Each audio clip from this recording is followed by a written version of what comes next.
Want to ensure your teenager stays completely safe while using Discord without invading their personal privacy?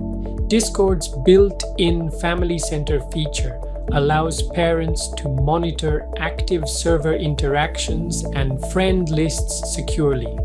To set this up, open the Discord application.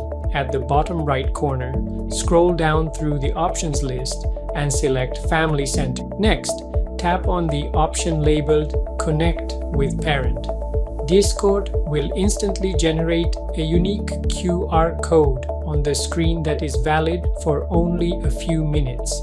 Now, open the Discord app on your own personal smartphone device. Navigate to the exact same Family Center tab inside your Settings layout menu. Tap on the option that says I am a parent, which will launch your phone's built-in camera scanner interface. Finally, scan the QR code displayed on your teen's mobile device screen.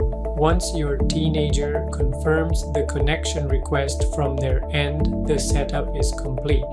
You will now receive a weekly activity dashboard summary showing who they message and what servers they join, keeping their digital workspace safe. If this parenting safety guide was helpful, hit that like button and subscribe to the channel for more useful tech updates. See you in the next one.